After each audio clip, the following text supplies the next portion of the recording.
তারা আমাদের রংপুর দখল করার ষড়যন্ত্র করছে, আমরা পুরো ভারতকে দখল করে ফেলবো, ঠিক কিনা? ইয ক্বালাত রব্বি ইবনি লি ইনদাকা বাইতান ফিল জান্নাতি ওয়া নাজ্জিনি মিন ফিরআউনা ওয়া আমালিহি ওয়া নাজ্জিনি মিনাল কওমিজ জালিমিন। জোরে বলি আল্লাহু আকবার। এমন দোয়া করেছেন যেই দোয়া কোনোদিন কোনো নবীও করে নাই, কোনো সাহাবীরাও করে নাই। কি দোয়া করেছেন? আল্লাহকে বলেছেন রব্বি ইবনি লি ইনদাকা বাইতান ফিল জান্নাহ, আয় রব, হে আমার প্রতিপালক, আমি মনে হয় অল্প সময়ের মধ্যে দুনিয়া থেকে বিদায় নেব, তারা আমাকে উলঙ্গ করে ফেলছে, পাথরটা আমার উপরে ছেড়ে দেওয়া হবে, পিষ্ট হয়ে দুনিয়া থেকে বিদায় নেব। এই মুহূর্তে আমি চরম নির্যাতনের শিকার, শুধুমাত্র একটা দোয়া করছি, তোমার কাছে বেশি কিছু চাই না, শুধু একটা বিষয় চাই, রব্বি ইবনি লি ইনদাকা বাইতান ফিল জান্নাহ। আয় আল্লাহ তাআলা, আপনি যেই জান্নাতে থাকবেন, ভালো করে কথাটা বুঝে নেন, আল্লাহকে বলছেন রব্বি ইবনি লি ইনদাকা বাইতান, আপনি যেই জান্নাতে থাকবেন, আপনি যেই জান্নাতের ভিতরে অবস্থান করবেন, সেই জান্নাতের ভিতরেই বাইতান ফিল জান্নাহ, সেই জান্নাতের ভিতরেই আপনি আমার জন্য একটা ঘর তৈরি করে দিয়ে। কি দোয়া করেছেন আল্লাহ! ওই জান্নাতে যাব না যেই জান্নাতে তুমি নাই, ওই জান্নাতে থাকবো যেই জান্নাতে তুমি আল্লাহ আছো, তোমাকে দেখতে পাবো। তোমার প্রতি ঈমান এনে আমি আজকে নির্যাতনের শিকার, আর তোমার জান্নাতে আমি যাব, তোমাকে দেখতে পাবো না, ওই জান্নাতে যাব না, ওই জান্নাত চাই যেই জান্নাতে তোমাকে দেখতে পাবো। সুবহানাল্লাহ কোন? সম্মানিত ভাইয়েরা, এরপরে বলেছেন মিন ফিরাউন, ফিরাউনের জুলুম থেকে আমাকে বাঁচান, ওয়া নাজ্জিনি মিনাল কওমিজ জালিমিন, আমার মৃত্যু সহজ করে দেন, জালেমের হাত থেকে বাঁচায় দেন। পাথর আসিয়ার উপরে পড়ার আগেই আসিয়া আলাইহিস সালাতু ওয়াস সালাম মুস্কি মুস্কি হাসে। ফিরাউন বলে হাসো কেন? ফিরাউন, আমি যা আমার চোখে দেখি তুমি তো তোমার চোখে দেখতে পাও না, তুমি তোমার চোখে কি দেখতে পাও? আসিয়া আলাইহিস সালাম বলছেন আমি একটু আগে আল্লাহর কাছে দোয়া করছি, আল্লাহ ওই জান্নাত চাই যে জান্নাতে তুমি থাকবে, ওই জান্নাতে আমাকে একটা ঘর দিও। ফেরেশতারা আমাকে সেই জান্নাত দেখায় দিয়েছে, ওই জান্নাতে ফেরেশতারা দেখায় দিচ্ছে এটা আসিয়া তোমার ঘর। আর একটু জোরে বলি সুবহানাল্লাহ। সম্মানিত ভাইয়েরা, এই জন্য আমি বলছি আল্লাহর পথে থাকতে গেলে জুলুমের শিকার হতে হবে, অত্যাচারের শিকার হতে হবে। সব কিছু ভয়ভীতি তোয়াক্কা না করে আল্লাহর পথে অটল থাকার নামই হচ্ছে বিবি আসিয়ার মতো শক্তিশালী ঈমান। জোরে কোন সুবহানাল্লাহ। যে মহান মালিক আমাকে আপনাকে বরকতময় জুমার দিনে পবিত্রতা অর্জনের সাথে কোরআন শুনতে, অর্ধ বেলার সকল ব্যস্ততা থেকে মুক্ত করে, যিনি আমাকে আপনাকে আল্লাহর পবিত্র ঘর মসজিদে আসার বসার তৌফিক দিয়েছেন, পরিবেশ পরিস্থিতি সব মিলিয়ে আমরা মস্তক অবনত চিত্তে রবের দরবারে শুকরগুজার হচ্ছি, শুকরিয়া আদায় করছি, মুহাব্বাতান জোরালো কণ্ঠে বলে উঠছি আলহামদুলিল্লাহ। সবাই বলছি রব্বানা লাকাল হামদ হামদান কাসীরান তাইয়িবান মুবারাকান ফীহি। আমরা আল্লাহ তাআলার শুকর আদায় করে নিলাম।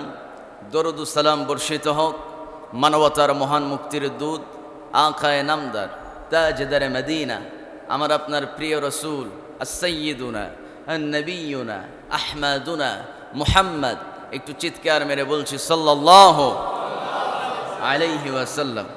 ইসলামের জন্য ইতিহাসে যিনি প্রথম পাশবিকতার নির্যাতন হয়েছেন আল্লাহর জন্য, সেই আল্লাহর পছন্দের প্রিয় বান্দি মিসেস ফেরাউন, ফেরাউনের স্ত্রী বিবি আসিয়া আলাইহিস সালাতু ওয়াস সালাম, তার জীবনী নিয়ে আমি কিছু কথা বলতে চাই, যেখান থেকে আমাদের জন্য রয়েছে অনেকগুলো শিক্ষা। সেই শিক্ষাগুলো নিয়ে, সেই ইতিহাস থেকে কিছু জেনে আমরা আমলের নিয়তে এখান থেকে ফিরব। জোরে বলি ইনশাআল্লাহ। ফেরাউন নাম তো আমরা সবাই শুনছি, যিনি নিজেকে খোদা দাবি করেছিল। তার স্ত্রীকে আল্লাহ তাআলা এত সম্মান দিয়েছেন, আবার নবীর স্ত্রী, নবীর স্ত্রী হয়েও আল্লাহর কাছে সম্মান পান নাই, চিরন্তন জাহান্নামে চলে গেছে। এরকম রেকর্ডও আছে না নাই? আছে। আমার বন্ধুগণ, বুখারী শরীফের 3169 নম্বর হাদিস। আমার নবীজি বলেন, আন জাবির রাদিয়াল্লাহু তাআলা আন ক্বালা রাসূলুল্লাহ সাল্লাল্লাহু আলাইহি ওয়াসাল্লাম সাইয়্যিদাতুন নিসাই আহলিল জান্নাহ বা'দা মারইয়াম বিনত ইমরান ফাতিমাহ বিনত মুহাম্মদ খাদিজাহ বিনত খুয়াইলিদ ওয়া আয়েশা রাআতু ফিরআউন। রাসূল সাল্লাল্লাহু আলাইহি সাল্লাম বলেছেন, যে হাদিসটি বর্ণনা করেছেন জাবের রাদিয়াল্লাহু তাআলা আনহু, আমার নবীজি বলেন, যারা জান্নাতি যাবে নারীদের মধ্য থেকে, সেই নারীদের নেতৃত্ব যারা দেবে, জান্নাতি নারীদের যারা সর্দারনী হবে, তাদের 4 জনের নাম নবীজি ফাইন্ড আউট করেছেন। প্রথম জন হলো বাদা মারিয়াম বিনতে ইমরান, ইমরানের কন্যা মারিয়াম আলাইহিস সালাতু ওয়াস সালাম, ঈসা আলাইহিস সালাতু ওয়াস সালামের মা। 2 নম্বরে ফাতিমা, নবীর মেয়ে। 3 নম্বরে খাদিজা, নবীর স্ত্রী রাদিয়াল্লাহু তাআলা আনহা। ওয়া আয়েশা ইমরাতু ফিরআউন, এরপরে ফেরাউনের মিসেস, ফেরাউনের স্ত্রী হযরতে আসিয়া আলাইহিস সালাতু ওয়াস সালাম। আমার বন্ধুগণ, 4 জনের মধ্য থেকে আমরা লাস্ট যার নাম এসেছে তার জীবনে নিয়ে আলোচনা করব। তার পূর্বে আল্লাহ রাব্বুল আলামিন বলেন, দরাবাল্লাহু মাসালাল লিল্লাযীনা কাফারু ইমরাআতা নূহিন ওয়া ইমরাআতা লূত কানাতা তাহতা আবদাইনি মিন ইবাদিনা صالحين فخانتاهما فلم يغنيا عنهما من الله شيئا وقيل ادخلا النار مع الداخلين। জোরে বলুন আল্লাহু আকবার। আল্লাহ রাব্বুল আলামিন বলেন, কাফিরদের ব্যাপারে হে নবী আপনি বলুন, নূহ আলাইহিস সালামের স্ত্রী এবং লূত আলাইহিস সালাতু ওয়াস সালামের স্ত্রীর উদাহরণ আপনি কাফেরদের সামনে উপস্থাপন করেন। যারা বিশ্বাস করে না, যারা আল্লাহর আইন মানতে চায় না, আল্লাহর বিধানের তোয়াক্কা করে না, সেই সমস্ত লোকদেরকে নবী হে আপনি বলে দেন, তাদের সামনে আপনি 2 জন মহিলার দৃষ্টান্ত আপনি উপস্থাপন করেন। সেই 2 জন মহিলাকে, একজন হলো নূহ আলাইহিস সালামের স্ত্রী, আরেকজন হলো লূত আলাইহিস সালাতু ওয়াস সালামের স্ত্রী। 2 জনই নবীর স্ত্রী, কিন্তু আল্লাহ রাব্বুল আলামিন তাদের পরিণাম কি রেখেছেন শেষের অংশে আল্লাহ বলেন, ওয়াকিলা দুখুলান নার মা'আদ দাখিলিন। জোরে বলি আল্লাহু আকবার। তাদের পরিণাম হলো আল্লাহ তাআলা তাদেরকে বলেই দিয়েছেন, তোমরা প্রবেশ করো সেই আগুনে, যে আগুনটা কাফেরদের জন্য নির্ধারিত। ওয়াকিলা দুখুলান নার, তোমরা তাদের সাথে প্রবেশ করো সেই আগুনে, যে আগুনটা তোমাদের জন্য নির্ধারণ করা হয়েছে। মূল কথা হলো, নবীর স্ত্রী হয়েও কোনো পার পাওয়া যাবে না যদি আপনি অপরাধ করে ফেলেন, আল্লাহর হুকুম যদি অবজ্ঞা করে ফেলেন। নবীর স্ত্রী হয়েও কি কোনো ছাড় আছে নাকি? বলেন, আসতে বলবেন না, কোনো ছাড় আছে? নবীর বাপ মা হয়েও কোনো লাভ নাই। ইব্রাহিম আলাইহিস সালামের বাপ মা, নবীর মা বাবা, কিন্তু তারপরেও তাদের কোনো পরিত্রাণ নাই।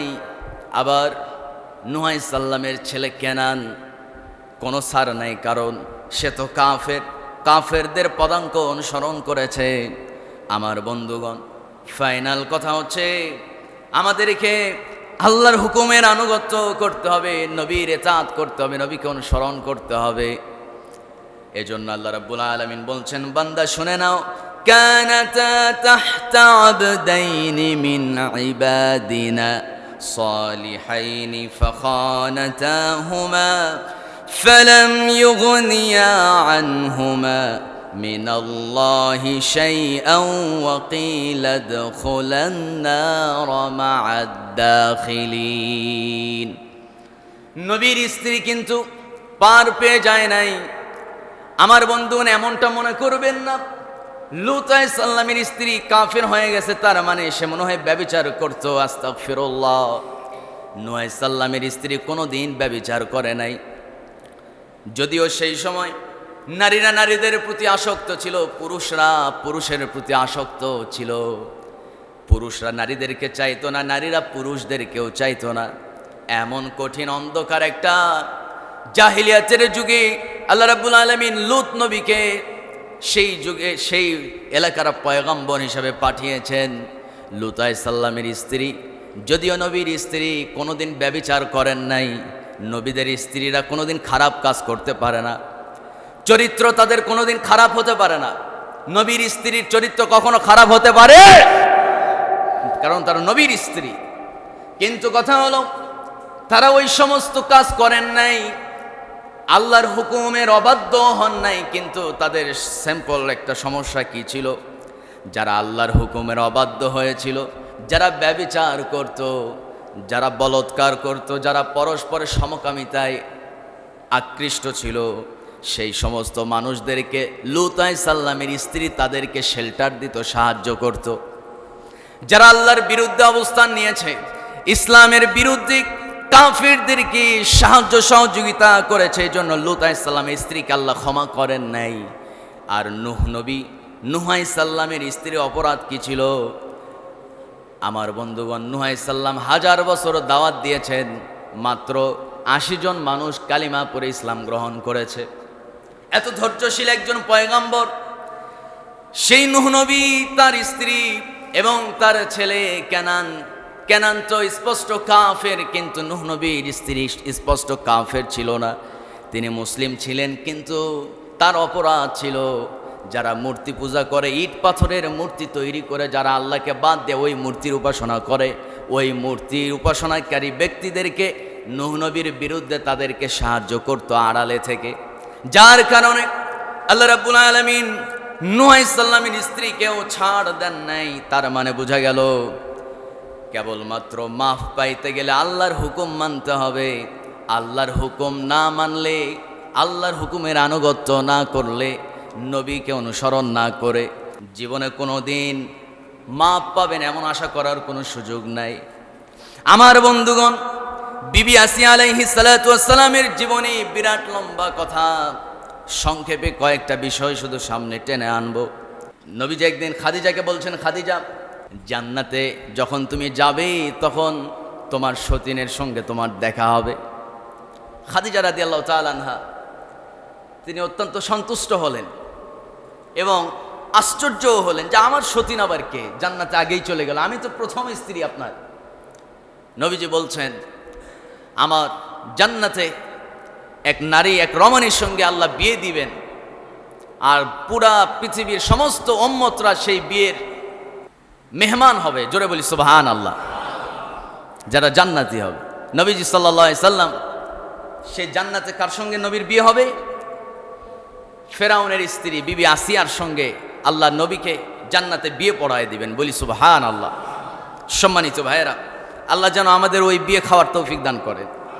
একটু জোরে কোন আমিন। সম্মানিত বন্ধুগণ, তাহলে নারী জাতি এমন একটা জাতি, পুরুষরা শাসন করে হলো দেশ এবং সাম্রাজ্য, আর নারীরা শাসন করে পুরুষের হৃদয় রাজ্য। সুবহানাল্লাহ বলবেন না? সুতরাং নারীদের অবদান অবশ্যই পৃথিবীতে আছে না নাই বলেন? অবশ্যই আছে। নারীদের অবদান অস্বীকার করার কোনো সুযোগ নাই। বিবি আসিয়া আলাইহিস সালাতু ওয়াস সালাম তাদের মধ্যে একজন অন্যতম। আসিয়া আলাইহিস সালাম তিনি জন্মগ্রহণ করেছেন মিশর, প্রাচীন মিশরের একটা সম্ভ্রান্ত পরিবারে তিনি জন্মগ্রহণ করেছেন। তার পিতার নাম ছিল মুজাহিম। পিতার নাম কি ছিল? মুজাহিম, মুজাহিদ না, মুজাহিম। মুজাহিম নামক একজন ভদ্র, একজন আদর্শিক এক ব্যক্তির পরিবারে তিনি জন্মগ্রহণ করেছেন। সম্মানিত ভাইয়েরা, বিবি আসিয়া আলাইহিস সালাতু ওয়াস সালামকে আল্লাহ তাআলা এত সৌন্দর্য দান করেছেন। হাদিস শরীফে এসেছে যে হাওয়া আলাইহিস সালাতু ওয়াস সালাম এবং বিবি আসিয়াকে আল্লাহ তাআলা ব্যতিক্রম সৌন্দর্য দান করেছিলেন। বলি সুবহানাল্লাহ। সেই বিবি আসিয়া দেখতে অত্যন্ত সুন্দর, চেহারা যেমন সুন্দরী এবং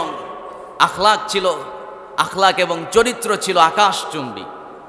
বিবি আসিয়া আলাইহিস সালাতু ওয়াস সালাম শিক্ষা দীক্ষা জ্ঞান বুদ্ধির দিক দিয়ে কমতি ছিল না তার। বিবি আসিয়া আলাইহিস সালাম এই সম্ভ্রান্ত ফ্যামিলিতে জন্ম নেওয়ার পর তার মা এবং বাবা খুব দুশ্চিন্তাগ্রস্ত ছিলেন। কারণ হলো বিবি আসিয়া সে তো কন্যা, একটা কন্যা সন্তানের মা বাবা হয়েছে, নানান টেনশন। কি টেনশন? তারা ছিল বনি ইসরায়েলের মানে নাগরিক ছিল, বনি ইসরায়েল গোত্রে তারা জন্মগ্রহণ করেছে। অন্যদিকে আরেকটা জাতি ছিল, যে জাতির নাম হলো কিপ্তি একটা জাতি ছিল, যেটা ফেরাউনের জাতি। সেই কিপ্তি সম্প্রদায় তারা ছিল অত্যন্ত শৃঙ্খল এবং দুনিয়াতে তারা উদ্ধতপূর্ণ আচরণ করত। আসিয়া আলাইহিস সালাতু ওয়াস সালামের মা বাবা তারা সবসময় দুশ্চিন্তায় মগ্ন থাকতেন যে না, আমরা মেয়ে সন্তানের মা বাবা, না জানি কোন দিন আমার মেয়েকে তারা গুম করে নিয়ে গিয়ে গণধর্ষণ করে দুনিয়া থেকে শেষ করে ফেলে। এই দুশ্চিন্তায় তাদের ঘুম হতো না। বাইরে ব্যবসার জন্য বিবি আসিয়া আলাইহিস সালামের বাবা জুলহাম দূরের দেশে আর বিজনেসের জন্য, বাণিজ্যের জন্য যাইতে পারতেন না, মেয়ের নিরাপত্তার জন্য। তিনি দেখেন যে এমন একটা সময় যে মা বাবাকে গাছে বেঁধে স্ত্রীকে মেয়েকে গণধর্ষণ করত। এরকম একটা বর্বর জাতি। সেই বর্বর জাতি শুধু সে যুগেই ছিল বললে ভুল হবে, আমাদের দেশেও বর্তমানে এরকম বর্বর জাতি আছে না নাই? সম্মানিত ভাইয়েরা, আমি তো এখন দেখতে পাচ্ছি আমাদের নিরাপত্তা এতটাই দুর্বল।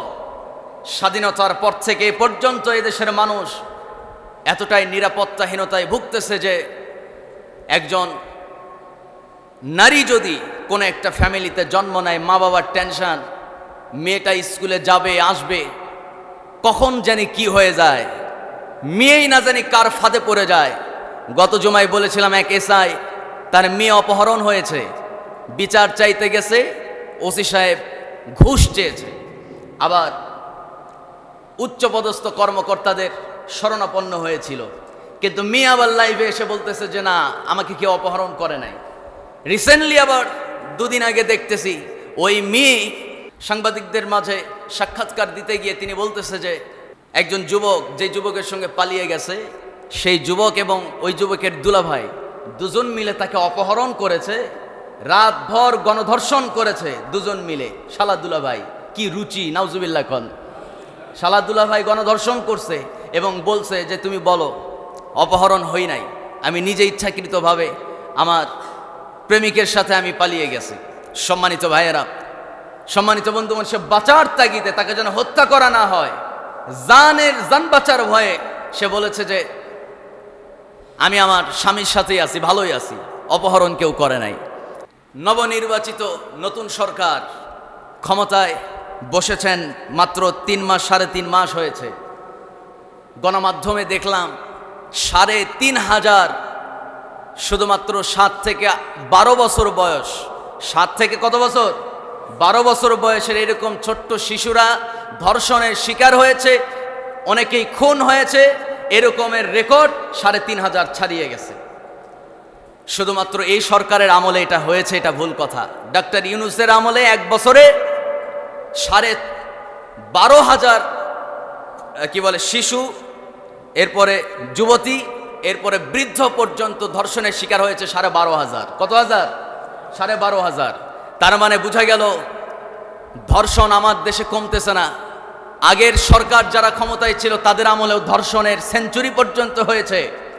স্বাধীনতার পর থেকে ধর্ষণ আমার দেশে কমে নাই, কমবেও না যতদিন না পর্যন্ত মানব রচিত বিধান মাটির সঙ্গে মিশায় না দিয়ে আল্লাহর বিধান কার্যকর না হয়েছে। সম্মানিত ভাইয়েরা, বিবি আসিয়া আলাইহিস সালাতু ওয়াস সালামের মা এবং বাবা দুশ্চিন্তাগ্রস্ত। মেয়ে দিন দিন বড় হচ্ছে, হাঁটা চলার বয়স, বুঝার বয়সে উপনীত হয়েছে, কিন্তু এই মেয়ে না জানি কোন দিন কার ধর্ষণের খপ্পরে পড়ে যায়। টেনশন করতে করতে দেখতেছে যে মেয়ের বিয়ের বয়স হয়ে গেছে। আসিয়া আলাইহিস সালাতু ওয়াস সালামের বাবা জুলহাম মনে মনে পাত্র খুঁজতেছেন, মেয়ের বয়স হয়ে গেছে, বিয়ে দিয়ে দেব। হঠাৎ করে ওই কিপ্তি গোত্রের একজন দুশ্চরিত্রবান একটা ছেলে, যে কিনা রাতের আধারে মানুষের বাড়িতে ডাকাতি পর্যন্ত করত, এরকম একটা উশৃঙ্খল ছেলে আসিয়ার বাবার কাছে গিয়ে বলতেছে, ও আসিয়ার বাবা, আমি তোমার মেয়েকে বিয়ে করতে চাই। আসিয়ার বাবার মাথায় যেন আকাশ ভেঙ্গে পড়া অবস্থা। এই ছেলেটা তো উশৃঙ্খল, ওর হাতে আমার মেয়েকে দেওয়া মানে আমার মেয়ের জীবনটা শেষ হয়ে যাওয়া। কিন্তু এই উশৃঙ্খল যুবকের বাবা ছিল খুব আদর্শবান এক লোক। আমার বন্ধুগণ, সেই উশৃঙ্খল সেই যুবকের বাপ জুলহামের কাছে এসে বলতেছে, জুলহাম, আমার ছেলে যেহেতু তোমার মেয়েকে পছন্দ করছে, যদি না দাও, যদি মেয়েকে আমার পুত্রবধূ না বানাও, হয়তো তোমার মেয়েকে আমার ছেলে হত্যা করতে পারে। আমি হয়তো আমার ছেলেকে বাধা দিতে পারবো না, কারণ ছেলের কাছে আমি ধরাশয়ী হয়ে আছি। কিন্তু আমি তোমাকে একটা কথা বলতে চাই, সেটা হলো, অন্তত তুমি তো আমাকে চেনো, আমি কারো উপরে 2 টাকার কোনো জুলুম অত্যাচার করি নাই, কোনো মানুষের হক আমি লুণ্ঠন করি নাই। আসিয়ার বাবা, শুনে রাখো, আমার ছেলে যেহেতু পছন্দ করেই ফেলছে, তোমার মেয়ে তো অত্যন্ত সুন্দর আচরণের অধিকারী, আশা করা যায় উত্তম আখলাক চরিত্রবান নারীটা যদি আমার পুত্রবধূ হয়ে যায়, হয়তো তার সুন্দর ব্যবহারের কারণে আমার ছেলেটা হয়তো ভালো হতে পারে। আমি নিজে তোমার মেয়ের ব্যাপারে ঢাল হয়ে থাকবো, যেন তোমার মেয়ের উপরে কোনো জুলুম করতে না পারে। বিয়ের পর থেকে সে তোমার মেয়ে শুধু নয়, সে আমার মেয়ে হয়ে যাবে। আমার বন্ধুগণ, সেই উশৃঙ্খল যুবকের বাবার আশার বাণী শুনে তিনি কিছুটা স্বস্তি পেয়ে গেলেন, মেয়েকে বিয়ে দিলেন। দিনক্ষণ ঠিক হয়ে গেল, বিয়ে দেওয়া হলো। বেশি দিন গেল না, 6 মাস যাওয়ার আগেই ছাড়াছাড়ি হয়ে গেল। এরপরে বিবি আসিয়ার সুন্দর আখলাক, তার সৌন্দর্য শুধুমাত্র বাড়ির দেওয়ালের মধ্যেই থাকলো না, দেওয়াল ভেদ করে সেটা তৎকালীন মিশরের বাদশা ফেরাউনের কান পর্যন্ত চলে গেল। ফেরাউন সে অবিবাহিত। হামান বলতেছে, ফেরাউন রে, তোকে তো বিয়ে করা দরকার, তুই তো নিজে খোদা দাবি করেছিস, তোর একটা স্ত্রী থাকা দরকার। খ্রিস্টানদের বিশ্বাস হলো আল্লাহর একজন স্ত্রী আছে, তার নাম মারিয়াম। জোরে কন নাউজুবিল্লাহ। এরপরে তার সন্তানের নাম ঈসা। আমার বন্ধুগণ, হামান বলতেছে তোমার ওই স্ত্রী থাকা দরকার। ফেরাউন হামানকে বলতেছে, তাহলে বিয়ে করব কাকে? সুন্দর একজন রমণীর খোঁজ পেয়েছি, বনি ইসরাইল সম্প্রদায়ের সেই মেয়েটা, এত সুন্দর চেহারা দেখলেই তুমি পাগল হয়ে যাবা। আমার বন্ধুগণ, ফেরাউন যখন বিয়ের প্রস্তাব নিয়ে আসিয়ার বাবা জুলহামের কাছে আসছে, প্রস্তাব ফিরায় দিবে কেমনে? মিশরের বাদশাহ ফিরায় দিলে তো জান থাকবে না। বিয়ে দিয়ে দিল। আমার বন্ধুগণ, রাজপ্রাসাদের বিলাসবহুল জীবন আসিয়ার জীবনকে একেবারে বিমোহিত করে ফেলছে। বিবি আসিয়া আলাইহিস সালাতু ওয়াস সালাম দীর্ঘদিন সংসার করলেন, কিন্তু মনের ভিতরে খুব যন্ত্রণা। কারণ হলো ওই ফেরাউন নিজেকে খোদা দাবি করেছিল। আসিয়াকে বারবার বলে, তুমি এত ভাগ্যবতী একজন নারী যে কিনা খোদার স্ত্রী। জোরে কন নাউজুবিল্লাহ। ফেরাউনের সঙ্গে খুব আনন্দের সাথে তার দিনগুলো পার হয়ে যাচ্ছিল। এমন সময় ফেরাউন হঠাৎ করে ঘুম থেকে ওঠা মাত্র দেখতে পেতেছে সাম্রাজ্যের প্রধান যিনি জ্যোতিষী, ফেরাউনের দিকে দৌড়ে দৌড়ে আসতেছে। কি ব্যাপার? জ্যোতিষী বলতেছে, ভয়ঙ্কর একটা খবর তোমাকে দেওয়ার জন্য আসছে। কি ভয়ঙ্কর খবর? অচিরেই তোমার সাম্রাজ্য ধ্বংস হয়ে যাবে, তোমার রাজত্ব ধূলিসাৎ হয়ে যাবে। বনি ইসরায়েল একটা সন্তান খুব শীঘ্রই সে জন্মগ্রহণ করতে যাচ্ছে। সেই যুবকের সেই সন্তানের জন্ম যদি তুমি ঠেকাতে না পারো, তাহলে নিশ্চিত জেনে রাখো ফেরাউন, তোমার সাম্রাজ্য সব কিছু শেষ হয়ে যাবে। ফেরাউনের মাথায় যেন আকাশ ভেঙে পড়া অবস্থা। ফেরাউন ঘোষণা দিয়ে ফেলল, বনি ইসরায়েলে যত পরিবার আছে এই পরিবারগুলোতে খোঁজ লাগাও, কার পরিবারে কার স্ত্রীর গর্ভে সন্তান আছে, কার সন্তান জন্মগ্রহণ করতেছে। ছেলে হলে মেরে ফেলবা, মেয়ে হলে বেঁচে রাখবা। কয়েক লক্ষাধিক পুত্র সন্তানকে হত্যা করা হলো, কিন্তু আল্লাহ রাব্বুল আলামিন যাকে বাঁচাবেন তাকে মারার কেউ আছে নাকি বলেন? আসতে বলবেন না, একটু জোরে বলুন, তাকে মারার কি কোনো শক্তি আছে নাকি? আল্লাহ যাকে মারবেন তাকে বাঁচানোর কোনো শক্তি? আমার বন্ধুগণ, আল্লাহ রাব্বুল আলামিন তিনি চেয়েছেন সেই পুত্র সন্তানকে বাঁচাবেন। আমার ভাইয়েরা, মুসা আলাইহিস সালামের মা, তাকে মুসা আলাইহিস সালামের মার কাছে, তিনি নবী নয়, তারপরেও তার কাছে ওহী গেছে, তার কাছে ওহীর ফেরেশতা জিবরাইল আলাইহিস সালাম গিয়েছিলেন। একটা বিষয় আমাদের জানা থাকা দরকার, নবী ছাড়া কারো কাছে জিবরাইল আলাইহিস সালাম যেতেন না, কিন্তু একমাত্র মুসা আলাইহিস সালামের মার কাছে গিয়েছেন আর মারিয়াম আলাইহিস সালামের কাছে গিয়েছেন। তো মুসা আলাইহিস সালামের মার কাছে গিয়ে জিবরাইল আলাইহিস সালাতু ওয়াস সালাম তিনি বলছেন যে তোমার সন্তানকে নীল নদের পানিতে একটা সিন্ধুকের মধ্যে ঢুকায় ভাসায় দিতে হবে। তিনি ভাসায় দিলেন। আর রক্ষা করার দায়িত্ব কার? আল্লাহর দায়িত্ব। আমার ভাইয়েরা, এরপরে তিনি তার সন্তানকে সিন্ধুকে ভরে আল্লাহর উপরে ভরসা করে সন্তানকে নীল নদে পানির সঙ্গে ভাসায় দিলেন। সেই সন্তানটা ভাসতে ভাসতে আল্লাহর হুকুমে সন্তানটা গিয়ে ঠেকলো হলো ফেরাউনের বিশাল সাম্রাজ্য, বিশাল সে রাজপ্রাসাদের নীল নদে, সেখানে একটা ঘাট ছিল, সেই ঘাটে গিয়ে ঠেকলো।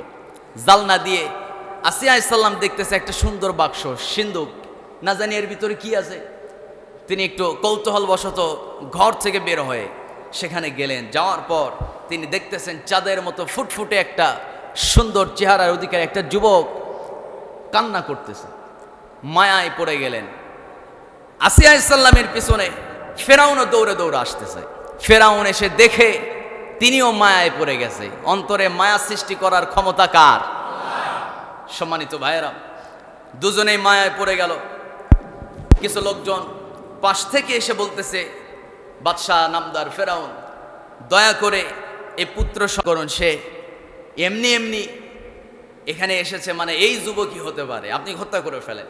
আসিয়া আলাইহিস সালাম বলতেছে, এরকম সুন্দর যুবক কি তোমার চোখে কোনোদিন দেখছো? ফেরাউন বলতেছে, আমি আমার জীবনে এরকম সুন্দর, এরকম পুত্র সন্তান আমি আমার এই চোখে কোনোদিন দেখি নাই। বলি সুবহানাল্লাহ। আসিয়া আলাইহিস সালাম বলছেন, যেহেতু তুমিও দেখো নাই আমিও দেখি নাই, না জানি আমাদের সন্তান হবে কি হবে না, কোনো নিশ্চয়তা নাই। সুতরাং এত সুন্দর চেহারার অধিকারী এই সন্তানটাকে আমি মারতে দেব না, আমি তাকে লালন পালন করব, আমি হব তার মা, আর ফেরাউন তুমি হবে তার বাবা। জোরে বলি সুবহানাল্লাহ। রেখে দিলেন, লালন পালন শুরু হয়ে গেল। রাজপ্রাসাদে মুসা আলাইহিস সালামকে লালন পালন করছে। সম্মানিত ভাইয়েরা, কিন্তু কথা হলো, যাকে লালন পালন করছে সেই তো তার রাজ্যের পতন ঘটানোর জন্য যথেষ্ট। সুবহানাল্লাহ বলবেন না? আমার বন্ধুগণ, আমার ভাইয়েরা, এবার কান লাগান। দীর্ঘদিন চলে গেল, কেবলমাত্র তিনি হামকুরা দেন। কোন কোন বর্ণনায় আসছে প্রাচীর ধরে ধরে একটু কোনো মতো দাঁড়ানো শিখছে মুসা আলাইহিস সালাতু ওয়াস সালাম। এমন সময় তার একটা পরীক্ষা নেওয়া হলো। আমার বন্ধুগণ, সেই পরীক্ষা লম্বা ঘটনা, শুধুমাত্র এতটুকু বলি, ওই পরীক্ষায় মুসা আলাইহিস সালাম পাশ করলেন। কেমনে পাশ করছে? সেই আগুনের দলাটা মুখের মধ্যে নিয়েছেন, না বুঝে যেই না মুখের মধ্যে নিয়েছেন, জিহবা পুড়ে গেছে, তোতলামি সেখান থেকে শুরু হয়েছে। মুসা আলাইহিস সালামের মুখ তোতলা শুরু হয়ে গেছে ওদিন থেকে। আমার ভাইয়েরা, যদি আগুনটা না নিতেন তাহলে তারা ভাবতো তারা সেদিন তাকে হত্যা করে ফেলতো। মুসা আলাইহিস সালাম সেদিন পার পেয়েছেন। আস্তে আস্তে মুসা আলাইহিস সালাম বড় হলেন। 33 বছর বয়সে যখন উপনীত হলেন, হঠাৎ করে সকালবেলা ঘুম থেকে জাগা পেয়ে সুবে সাদিকের সময় রাজপ্রাসাদ থেকে বের হয়েছেন, কিন্তু দেখতে পেতেছে মুসা আলাইহিস সালাম লক্ষ্য করলেন কিপ্তি সম্প্রদায়ের সাহসী একজন যুবক, বনি ইসরাইল সম্প্রদায়ের দুর্বল, অতিশয় দুর্বল একজন বৃদ্ধ মানুষের উপরে জুলুম করছিল, প্রহার করছিল, তার উপরে যখন নির্যাতন করছিল। মুসা আলাইহিস সালাতু ওয়াস সালাম দুজনের মাঝখানে ঢাল হয়ে দাঁড়ায় গেলেন। তিনি বাধা দেওয়া আরম্ভ করলেন। এরপরে ওই কিপ্তি মুসা আলাইহিস সালামকে একটা ধাক্কা মারলো। মুসা আলাইহিস সালাম যখন বাধা দিতে গিয়ে ধাক্কা খাইছে, এমনিতেই তো কড়া মেজাজের মানুষ, একটা থাপ্পড় লাগাই দিছে, কোনো বর্ণনায় আসছে একটা ঘুষি মাইরা দিছে। আমার বন্ধুগণ, ঘুষি মারলে তো মানুষ মরার কথা নয়, থাপ্পড় মারলেও তো মানুষ মারা যাওয়ার কথা নয়। নবীদের শক্তি হাদিসে এসেছে 100 জন জান্নাতি যুবকের শক্তির সমান। জোরে কোন সুবহানাল্লাহ। 100 জন দুনিয়ার যুবকের শক্তির সমান নয়, জান্নাতি যুবকের যা শক্তি, এরকম 100 জন যুবকের শক্তি যতটুকু একজন নবীর শক্তি ততটুকু। বলি সুবহানাল্লাহ। সম্মানিত ভাইয়েরা, তিনি থাপ্পড় লাগায় দিছে, অনিচ্ছাকৃত, হত্যার জন্য না, মারা গেছে কিপ্তি। মুসা আলাইহিস সালাম ভীত সন্ত্রস্ত হয়ে পড়লেন। চারদিকে শোরগোল শুরু হলো, মুসা আমাদের কিপ্তি সম্প্রদায়ের যুবককে হত্যা করছে। মুসা আলাইহিস সালাম ভীত সন্ত্রস্ত হয়ে পড়লেন।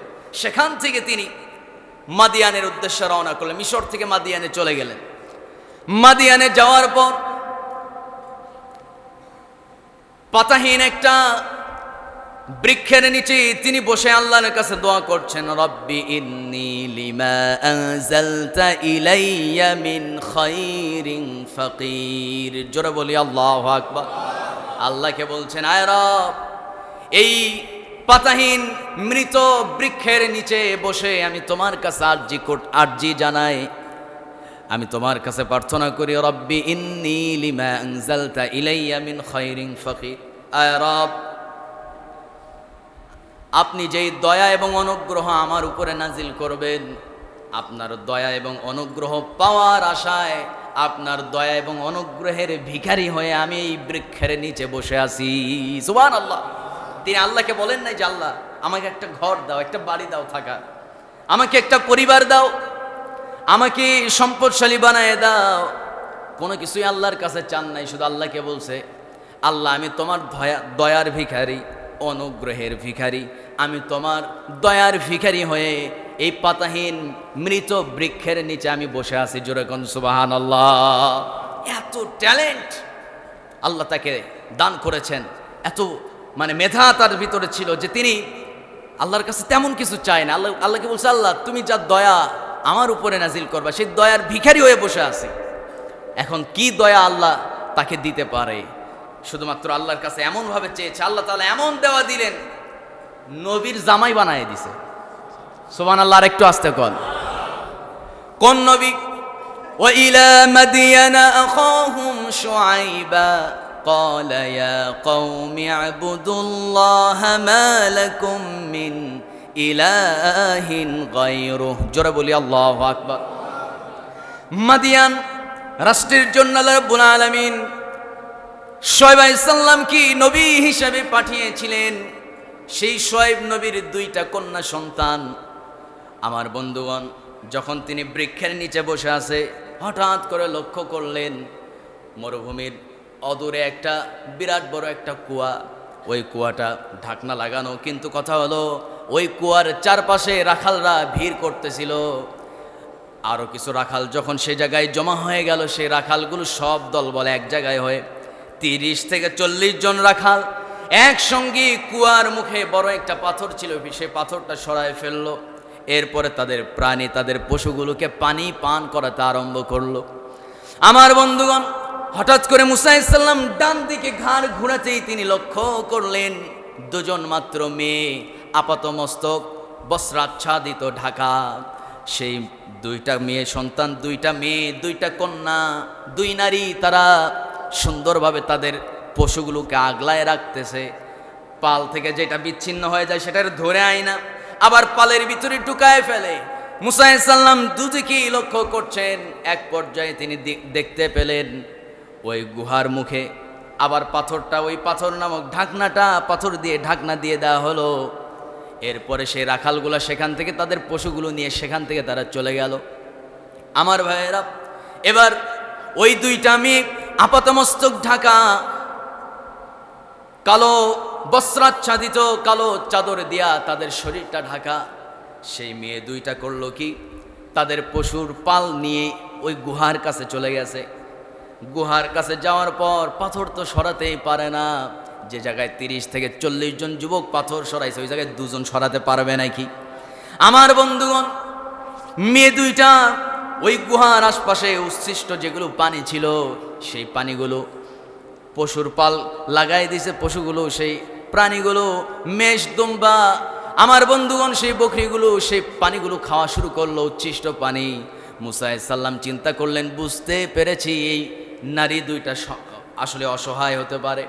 কাছে গেছে, মেয়ে দুইটাকে বলতেছে, ও আল্লাহর দুজন বান্দি, তোমাদের কাছে আমার একটা প্রশ্ন। কি প্রশ্ন বলো? মুসা আলাইহিস সালাম বলছেন, যখন ওই যুবকগুলো তাদের পশুগুলোকে পানি পান করাতে আরম্ভ করলো, তখন তোমরা কেন পানি পান করালে না তোমাদের পশুদেরকে? তোমরা পরে আসছো কেন? তারা বলতেছে, আমাদের বাবা অতিশয় একজন মাজুর ব্যক্তি, সে অসুস্থ একজন ব্যক্তি, লাঠি ছাড়া চলতে পারে না, এতদূর আসার সক্ষমতাও তারা নাই, সেই অতিশয় দুর্বল। আমাদের বাবা এই পশুগুলো চড়াতো, কিন্তু আমাদের বাবা অসুস্থতার কারণে এখন এগুলোর দায়িত্ব আমাদের কাঁধে এসে পড়েছে।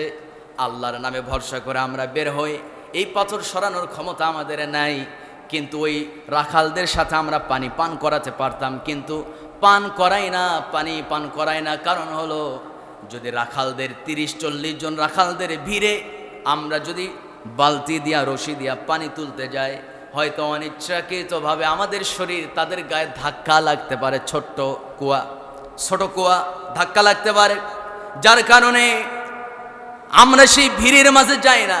কারণ হলো, করোনা ফি বুয়ুতিকুন্না ওয়ালা তাবাররাজনা তাবাররুজাল জাহিলিয়াতিল উলা। জোরে বলি আল্লাহু আকবার। আল্লাহর নির্দেশ, জাহিলি যুগের নারীদের মতো তোমরা বেপরোয়া হয়ে চলাফেরা করো না।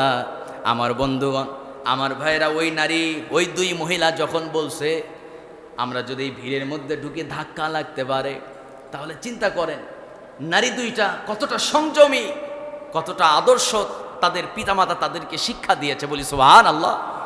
আর আমাদের দেশের নারীরা কিরকম, ফুটপাতে চলতে গেলে পুরুষরা কই আর ধাক্কা দেয়, এখন নারীরাই ধাক্কা দেয়। আছে না নাই? কন আসতে কয়, আছে না নাই? মার্কেটে তো যাওয়াই যায় না, অনেকে অতিষ্ঠ হয়ে নিজে না গিয়ে বউকে কয় তুমি বাজার করে যাও।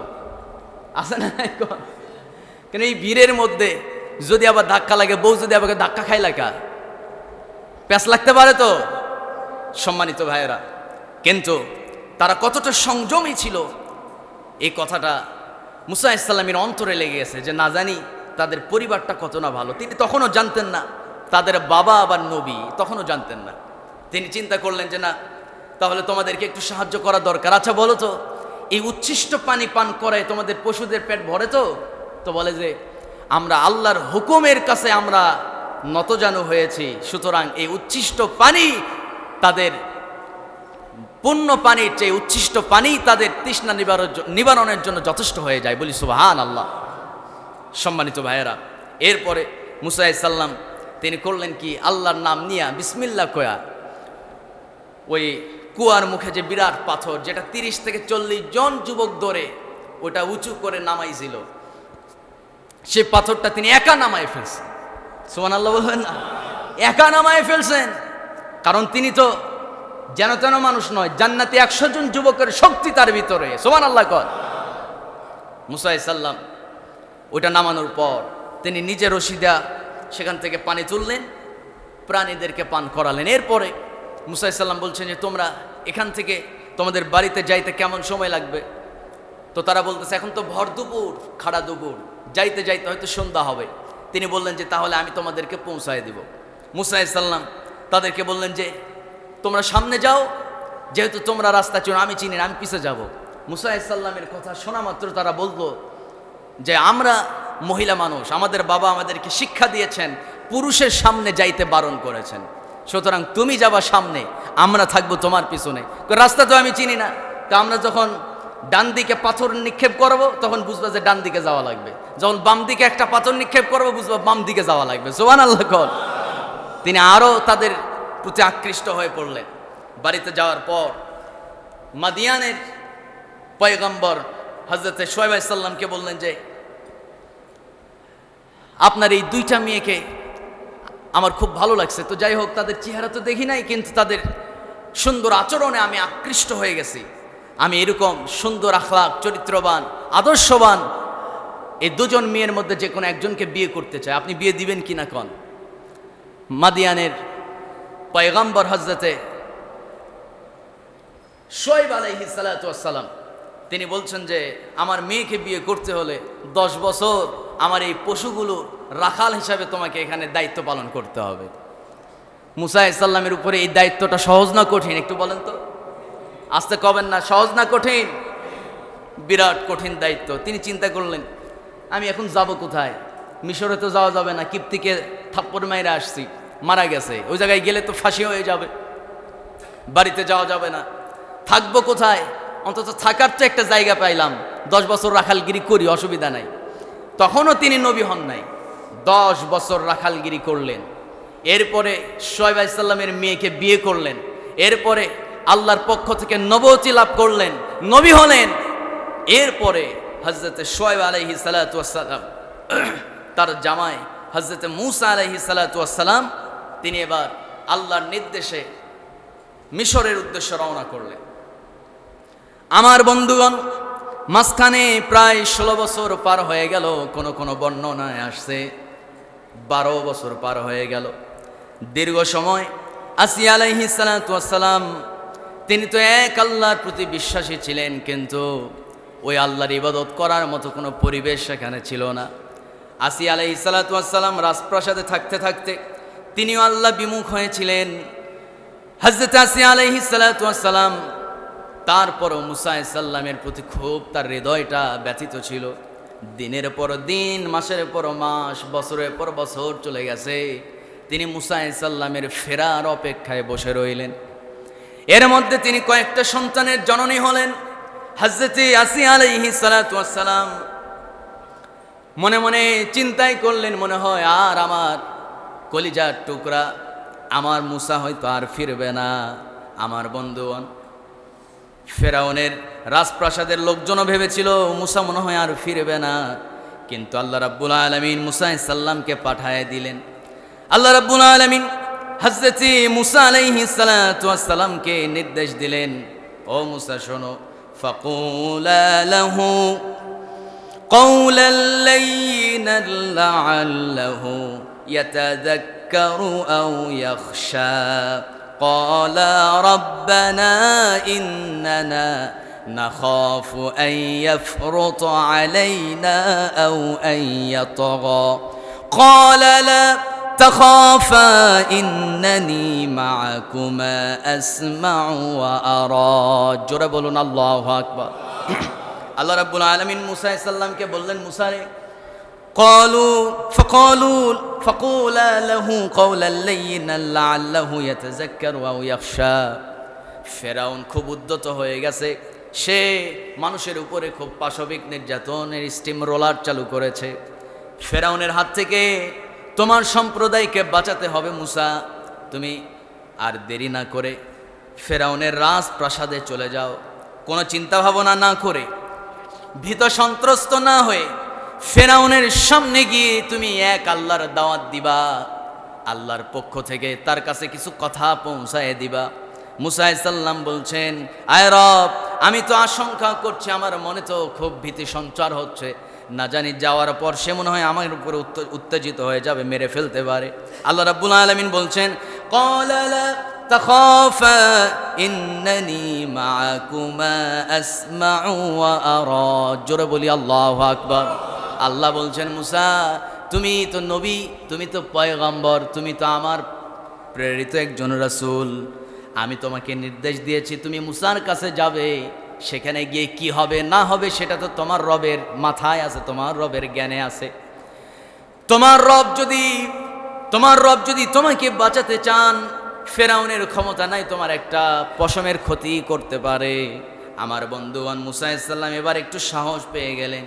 এরপরে তিনি আল্লাহকে বললেন, সবাই বলেন, ক্বালা রব্বিশরাহ লি সাদরি ওয়া ইয়াসসির লি আমরি ওয়াহলুল উকদাতাম মিন লিসানি ইয়াফকাহু কওলি ওয়াজআল লি ওয়াজিরাম মিন আহলি هارون أخي اشدد به أزري وأشركه في أمري। জোরে বলি আল্লাহু আকবার। আর একটু জোরে বলি না আল্লাহু আকবার। আমার ভাইয়েরা একটু কান লাগান। এই যে একটু আগে আয়াতটা তেলাওয়াত করলাম, এই দোয়া বা এই আয়াতের সঙ্গে আমরা সবাই পরিচিত। ছোটবেলায় যখন মক্তবে যেতাম হুজুর আমাদেরকে শিখাইছে, ঠিক কিনা আমার বন্ধুগণ? কিন্তু এর অর্থটা কি? এই দোয়া দুনিয়ার কোনো মানুষ তো শিখায় নাই, কোনো হুজুরেরও দোয়া নয়। এই দোয়া স্বয়ং মুসা আলাইহিস সালাম আল্লাহর কাছে নিবেদন করেছেন। আল্লাহকে বলেছেন কি, রব্বি শরহ লি সাদরি ওয়া ইয়াসসির লি আমরি ওয়াহলুল উকদাতাম মিন লিসানি ইয়াফকাহু কওলি। আল্লাহু আকবার। মুসা আলাইহিস সালাম আল্লাহর কাছে দোয়া করছেন, আয় রব, রব্বি শরহ লি, আয় আল্লাহ তাআলা আপনি আমার বক্ষ উন্মোচন করে দেন, আপনি আমার বক্ষটা এত বড় করে দেন যেন আমি আপনার কথাগুলো ধারণ করতে পারি। জোরে বলি সুবহানাল্লাহ। এই জন্য আমরাও আল্লাহকে বলি, আল্লাহ আমাদের বক্ষ আপনি উন্মোচন করে দেন যেন কোরআনটা আমরা ধারণ করতে পারি। কোরআন পড়ার পূর্বে এই দোয়া পড়ি। আল্লাহ রাব্বুল আলামিন তার কাছে মুসা আলাইহিস সালাম পরের অংশে কি বলছেন, ওয়াসসির লি আমরি, আয় আল্লাহ তাআলা আপনি আমার কাজকে সহজ করে দেন। আল্লাহ নির্দেশ দিয়েছে মুসার কাছে যাওয়ার, অবশ্যই তো আল্লাহর দায়িত্ব তার কাজকে সহজ করে দেওয়া নবী হিসাবে। তারপরেও তিনি আল্লাহর কাছে আবার দোয়া করছেন, আয় রব ওয়াসসির লি আমরি, আপনি আমার কাজকে সহজ করে দেন। সুবহানাল্লাহ। এই জন্য আমরাও কোনো কিছু করতে গেলে আমরাও আল্লাহর কাছে বলবো, রব্বি শরহ লি সাদরি ওয়া ইয়াসসির লি আমরি, আয় রব আপনি আমাদের কাজকে সহজ করেন, বক্ষকে আমাদের উন্মোচন করেন, বক্ষকে হৃদয়কে আপনি বড় করে দেন। এরপরে আল্লাহ কি বলেছেন, ওয়াহলুল উকদাতাম মিন লিসানি ইয়াফকাহু কওলি। জোরে বলি আল্লাহু আকবার। যাদের মুখের জড়তা আছে আমার বন্ধুগণ, অথবা যার সন্তানের মুখের জড়তা আছে, কেউ যদি নিয়মিত এই শুধুমাত্র এই দুটো আয়াত, ওয়াহলুল উকদাতাম মিন লিসানি ইয়াফকাহু কওলি, এই দুই আয়াত 7 বার করে পাঠ করে জমজমের পানিতে বা বৃষ্টির পানিতে ফু দিয়া ওই পানি যদি সন্তানকে খাওয়ায়, আশা করা যায় আল্লাহ তার মুখের জড়তা কাটায় দিবেন। আমার বন্ধুগণ, তাহলে অর্থটা কি? আল্লাহ বলছেন ওয়াহলুল উকদাতাম মিন লিসানি। মুসা আলাইহিস সালামের ওই যে মুখের জড়তা আছে, মুখের মধ্যে আগুনের দলা নিয়েছিলেন, এজন্য স্পষ্ট তিনি কথা বলতে পারতেন না, তার কথা মানুষ সহজে বুঝতে পারত না। তার কথা শোনার জন্য 2-3 বার করে তাকে ওই একই কথা বলতে হতো। এই জন্য মুসা আলাইহিস সালাম আল্লাহকে বলছেন, ওয়াহলুল উকদাতাম মিন লিসানি, আয় রব আপনি আমার জবানকে, আপনি আমার মুখের জড়তা দূর করে দেন। আর কি করবেন, ইয়াফকাহু কওলি, যাতে করে আমার কথা মানুষ সহজে বুঝতে পারে। আর আপনার কাছে একটা আরজি, ওয়াজআলনি ওয়াসীরাম মিন আহলি হারুন আখিশদুদ বিহি আজরি। জোরে বলি আল্লাহু আকবার। আয় রব দয়া করে আপনি আমার পরিবারের কোন একজন সদস্য হতে পারে, আমার ভাই হারুন আখি, আমার ভাই হারুন, অথবা আমার পরিবারে আমার কোনো ভাইকে ওয়াশদুদ বিহি আজরি ওয়াশরিকহু ফি আমরি, নবুয়ত দান করেন, তাকেও নবী বানায় দেন, যেন আমার কথা সে সহজে বুঝে, আর তার মাধ্যমে যেন আমি দ্বীনের সঠিক দাওয়াত মানুষের মাঝে পৌঁছাতে পারি। সুবহানাল্লাহ। আমার বন্ধুগণ, দুজন রওনা করলেন ফেরাউনের দরবারে। আমার ভাইয়ের এর মধ্যে যখন তিনি ফেরাউনের দরবারে চলে আসলেন, ফাতিয়াহু ফাকুলা ইন্না রাসূলা রাব্বিকা ফারসিল মা'ানা বনি ইসরাঈল ওয়ালা তু'আযিবহুম ক্বাদ জি'নাকা বিআয়াতিন মির রাব্বিক ওয়াসসালামু আলা মান ইত্তাবা'আল হুদা। জোরে বলি আল্লাহু আকবার। আল্লাহ রাব্বুল আলামিন বলছেন, ফেরাউনের কাছে মুসা চলে গেল, এরপরে ফেরাউনের কাছে কি বলতে হবে তাও আমি শিখাই দিলাম। মুসা ফেরাউনকে গিয়ে বলো, বনি ইসরাইলের উপরে অত্যাচার করা যাবে না। 2 নম্বরে, শুধু বনি ইসরাইল কেন, কোনো মানুষের উপরে জুলুম করতে পারবে না, কারণ সবাই আমরা কার গোলাম? আসতে বলবেন না, কার গোলাম? তোমরা ক্ষমতায় আসো বিদায় আমাদের কি তোমরা জুলুম করবে এই সুযোগ নাই। ও ফেরাউন শুনে রাখো, আমরা বনি ইসরাইল জাতি আমাদের উপরে কোনো প্রকার নিপীড়ন করতে পারবা না, জুলুম করতে পারবা না। ফারসিলহু মা'ানা বনি ইসরাইল বনি ইসরাইলের প্রতি কোনো প্রকার তোমরা তাদের অধিকার তোমরা লুণ্ঠন করতে পারবে না, এরপরে তাদেরকে অধিকার থেকে বঞ্চিত রাখতে পারবে না। শুধু তাই নয়, قد جئناك بآية من ربك, আমার রবের পক্ষ থেকে একটা দাওয়াত আনছি। কি দাওয়াত? আমার রব তো এমন একজন মহাপরাক্রমশালী, তিনি গোটা পৃথিবীকে সৃষ্টি করেছেন, তিনি ছাড়া দ্বিতীয় আর কোনো রব নেই। সুতরাং সেই রবকে যদি তোমরা মানতে পারো, ওয়াসসালামু আলা মানিত্তাবাআল হুদা, একটু চিৎকার মেরে বলা যাবে নাকি আল্লাহু আকবার? ও ফেরাউন, যদি তুমি আমার রবের প্রতি ঈমান আনতে পারো, তাহলে জেনে রাখো আল্লাহ রাব্বুল আলামিন তোমার জীবনটা শান্তিতে পূর্ণতা দান করবেন। শুধু তাই নয়, তোমার জাতিকে আল্লাহ তাআলা শান্তির পথ খুঁজে বের করে দিবেন। আল্লাহ রাব্বুল আলামিনের পক্ষ থেকে এই দাওয়াত মুসা আলাইহিস সালাম যখন দেওয়া আরম্ভ করলেন, ফেরাউনের মেজাজ গরম। ফেরাউন বলতেছে, মুসা তুমি কি এতই বোকা হয়ে গেছো নাকি? তুমি কি জানো না মিশরের তো খোদা কেবলমাত্র একজন, তিনি হচ্ছেন প্রিন্সেস, তিনি হচ্ছেন ফেরাউন। আমি ফেরাউন, আমি তো একমাত্র খোদা। তোমার রব আবার কবে থেকে খোদা হলো? তোমার বা আবার কবে থেকে রব হলো? নতুন রব তুমি আবার কোথায় পেয়েছো? তুমি তো আমার বাড়িতে লালিত পালিত হয়েছো, আমার বাড়িতে বড় হয়েছো, আমি তো তোমাকে লালন পালন করেছি। কয়েকদিন তুমি 10 থেকে 12 বছর তুমি বাইরে ছিলে, এর ভিতর থেকে তুমি কোথায় থেকে আবার রব একটা খুঁজে পাইছো? নাউজুবিল্লাহ কবে না? আমার বন্ধুগণ, এরপরে হযরতে মুসা আলাইহিস সালাতু ওয়াস সালাম বলছেন, আমার রব তো এমন একজন রব, তাকে খুঁজে পাওয়ার কোনো দরকার নাই। এই গোটা পৃথিবী তার সৃষ্টির মাঝে আমার রবকে খুঁজে পাওয়া যায়। সুবহানাল্লাহ। আমার ভাইয়েরা, এরপরে ফেরাউন এবং মুসার সঙ্গে অনেক আলাপ আলোচনা হলো, কিন্তু বিবি আসিয়া সব আড়াল থেকে শুনতেছেন। আসিয়া যখন মুসা আলাইহিস সালামের কণ্ঠ শুনতে পেলেন, তিনি তার হৃদয় জুড়ে প্রশান্তির ঢেউ খেলা শুরু হয়েছে, প্রশান্তিতে ভরে গেছে। বিবি আসিয়া আলাইহিস সালাতু ওয়াস সালাম আড়ালে থেকে, অন্দরমহলে থেকে তিনি কয়েকটা মুজিজা লক্ষ্য করলেন। মুসা আলাইহিস সালামকে ফেরাউন বলেছিল যে, মুসা, যদি তুমি আল্লাহর নবী হয়ে থাকো, তোমার আল্লাহ যদি সত্য হয়ে থাকে, তাহলে কিছু মুজিজা দেখাও। আগের যুগে যারা নবী হিসাবে দুনিয়াতে এসেছিলেন তারা তো মুজিজা দেখাতো শুনছি, তো তুমি একটু মুজিজা দেখাও। মুসা আলাইহিস সালাম তিনি করলেন কি, তার লাঠিটা হাত থেকে ছেড়ে দিলেন, সাপ হয়ে গেছে। সুবহানাল্লাহ বলবেন না? সাপ হয়ে গেছে। এরপরে ওই সাপের লেজটা ধরলেন, আবার লাঠি হয়ে গেছে। সবাই তো ভয় পেয়ে গিয়েছিল। এরপরে মুসা আলাইহিস সালাতু ওয়াস সালাম দ্বিতীয় আরেকটা মুজিজা দেখালেন, সেটা হলো ডান হাতটা বগলের ভিতরে রাখলেন, এরপর হাতটা এইভাবে ছেড়ে দিলেন। ওই হাতের ভিতরে এমন একটা প্রজ্বলিত আল্লাহর নূর এবং প্রজ্বলিত একটা আলো দেখা যাচ্ছিল, যে আলোটা গোটা মিশরকে সেদিন রাতে আলোকিত করেছিল। সম্মানিত ভাইয়েরা, দুইটা মুজিজা দেখা মাত্র ভিতর থেকে আসিয়া আলাইহিস সালাতু ওয়াস সালাম চিৎকার মেরে মেরে বলতে লাগলেন, লা ইলাহা ইল্লাল্লাহু মুসা কালিমুল্লাহ। আল্লাহু আকবার বলেন। ঈমান আনলেন কার প্রতি? আল্লাহর প্রতি ঈমান এনেছেন মুসার প্রতি। সম্মানিত ভাইয়েরা, যেই নাই কালিমা পড়ছে, ফেরাউনের মেজাজ গরম। ফেরাউন সব বাদ দিয়া বউয়ের কাছে আগে গেছে, কারণ ঘর ঠিক তো সব ঠিক, কথা ঠিক আছে কি না কন? তো ঘর দেখতেছে উল্টাপাল্টা হয়ে গেছে, তো ঘরে চলে গেছে। আমদরমহলে যায়া বিবি আসিয়াকে বলতেছে, আসিয়া তুমি একটু আগে কি বললা?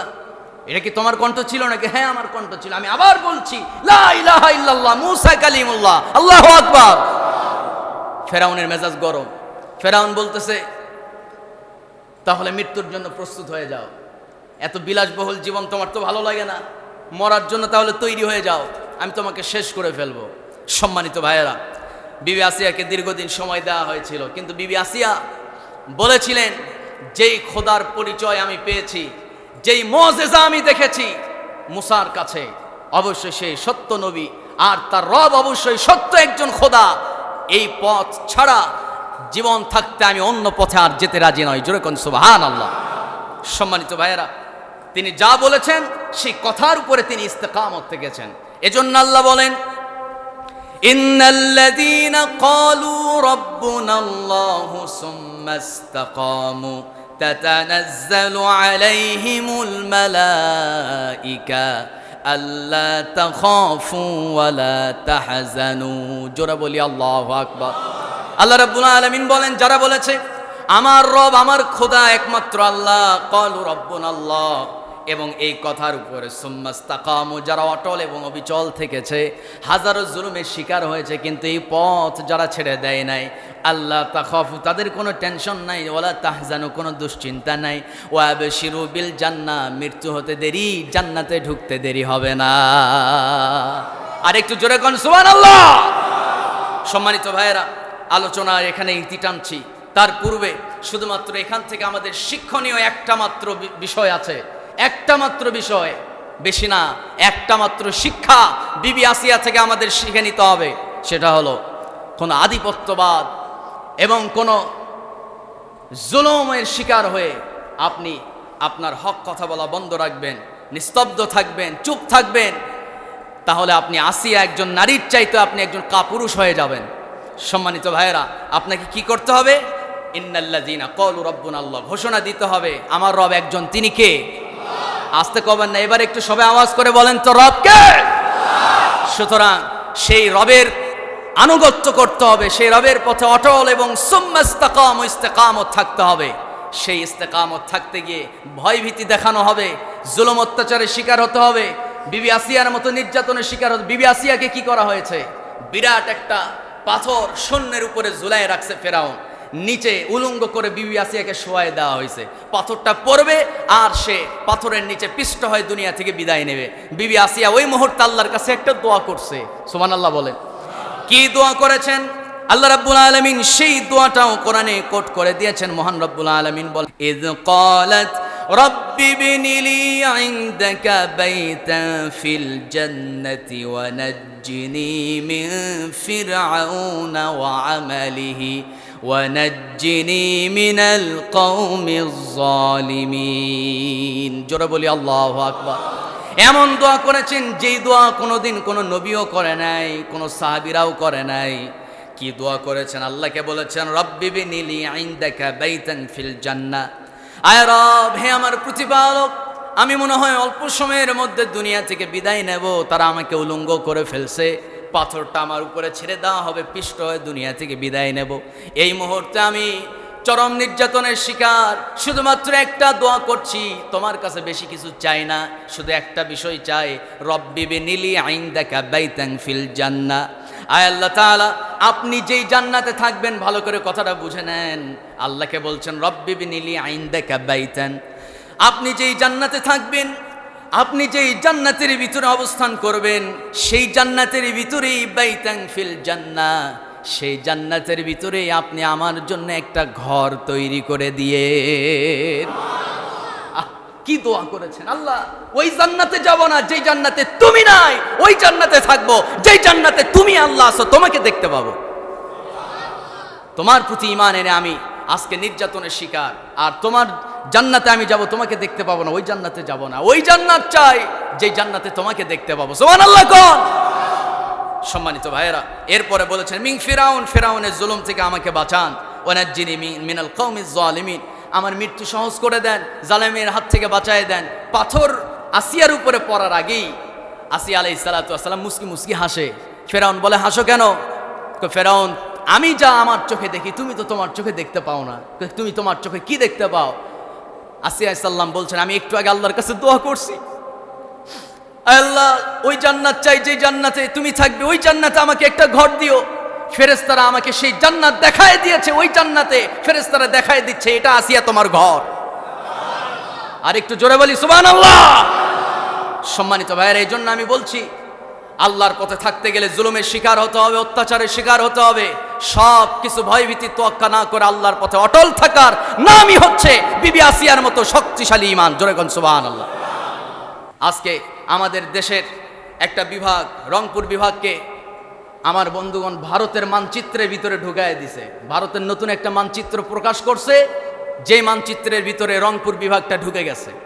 রংপুর বিভাগকে তারা কত বিলিয়ন ডলারে কিনতে চায়, একটা প্রস্তাবও নাকি মিডিয়াতে তারা প্রকাশ করেছে। বাংলাদেশের মানে সরকারের কাছে এই প্রস্তাব দেয় নাই, কিন্তু তারা এটা অনলাইনে প্রস্তাবটা ঘুরে বেড়াচ্ছে যে এত বিলিয়ন, এত হাজার বিলিয়ন দেওয়া হবে, রংপুর বিভাগটা আমাদেরকে দিতে হবে।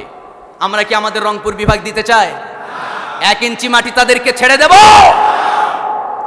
রংপুর বিভাগ এর ভিতরে আছে কুড়িগ্রাম, এর ভিতরে আছে লালমনিরহাট, এর ভিতরে আছে পঞ্চগড়, এর ভিতরে আছে ঠাকুরগাঁ, এর ভিতরে আছে দিনাজপুর, গাইবান্ধা। সম্মানিত বন্ধুগণ, গোটা বিশ্বজুড়ে বৃহত্তর দ্বিতীয় সবচেয়ে বড় মূর্তি স্থাপন করা হচ্ছে গাইবান্ধার জমিনে। নাউজুবিল্লাহ কন। আমার বন্ধুগণ, যদি ভারতের বুকে তাদের জুলুমের শিকার একটা বাবরি মসজিদ যদি নতুন করে নির্মাণ করতে গিয়ে এত বাধা দেয়, তারা তো এখানে এত বড় মূর্তি বানাচ্ছে, আমরা তো কোনোদিন বাধা দেই নাই। বানাক, কিন্তু কথা হলো তারা এই মূর্তি বানানোর পিছনে 40 কোটি টাকা খরচ করতেছে, এত বড় মূর্তি। তারা তাদের উদ্দেশ্যই হলো একটা সাম্প্রদায়িক একটা দাঙ্গা সৃষ্টি করা, যে দাঙ্গাকে ইস্যু করে তারা একটা যুদ্ধক্ষেত্র বানায় রংপুরকে দখল করে ফেলবে। এবং পুশিনের নামে আমার দেশে প্রায় কয়েক হাজার মোটামুটি মানুষকে বাংলাদেশে তারা ঢুকায় দিয়েছে। আবার কিছু কিছু মানুষ মুসলিম ঘরে যারা জন্মগ্রহণ করেছে তাদেরকে জোরপূর্বক তাদের এনআইডি, তাদের নাগরিকত্ব কেড়ে নিয়ে আমার বন্ধুগণ তাদেরকে ভারত থেকে বাংলাদেশে পাঠিয়ে দেওয়া হচ্ছে। তাদের নাগরিকত্ব, তাদের অধিকার লুণ্ঠন করা হচ্ছে। কেন? তারা মুসলমান। ইন্ডিয়া হচ্ছে ভারতের ইন্ডিয়া বা ভারত হচ্ছে হিন্দুস্তান, মুশরিকদের আস্থানা, মুশরিকদের দেশ, হিন্দুদের দেশ। এই দেশে মুসলমান থাকতে পারবে না, এরকম একটা তাদের উদ্ধতপূর্ণ আচরণ। আমি আজকে আপনাদের সামনে একটা কথা বলতে চাচ্ছি, সেটা হলো, সম্মানিত বন্ধুগণ, রাসূল সাল্লাল্লাহু আলাইহি ওয়াসাল্লাম বলেছেন, অচিরেই আমি দেখতে পাচ্ছি পৃথিবীর পূর্ব প্রান্তে মুসলমান এবং হিন্দু মুশরিকদের মাঝে একটা বিরাট একটা যুদ্ধক্ষেত্র তৈরি হচ্ছে, এবং এই যুদ্ধের নাম হলো গাজওয়াতুল হিন্দ। এই যুদ্ধে 900 মুসলিম দুনিয়া থেকে বিদায় নেবে, কিন্তু শেষ মুহূর্তে মুসলমানদের বিজয় আল্লাহ দিবেন। আর এই যুদ্ধে যারা শেষ পর্যন্ত যারা বেঁচে থাকবে তারা সেই বিজয়ের স্বাদ গ্রহণ করবে। আর এই যুদ্ধে যারা অংশগ্রহণ করবে, বদরি সাহাবীদের মর্যাদা আল্লাহ তাদেরকে হাসরের মাঠে দিবেন। আমি দেখতে পাচ্ছি, মনে হয় এই যুদ্ধের একটা আবির্ভাব আমরা লক্ষ্য করছি। অচিরে ইনশাআল্লাহ তারা আমাদের রংপুর দখল করার ষড়যন্ত্র করছে, আমরা পুরো ভারতকে দখল করে ফেলবো, ঠিক কিনা? জোরে বলি ইনশাআল্লাহ। আমরা এক চুল কাউকে ছাড় দেব না। আল্লাহ তাআলা আমাদেরকে ঈমানের পথে অটল এবং অবিচল থাকার তৌফিক দান করুক। একটু সময় বেশি নিলাম, কষ্ট হলো নাকি? হাদা মা ইনদি ওয়াল ইলমু ইনদাল্লাহ আলাইহি তাওয়াক্কালতু ওয়া ইলাইহি উনীব। আসসালামু আলাইকুম ওয়া রাহমাতুল্লাহি ওয়া বারাকাতুহু।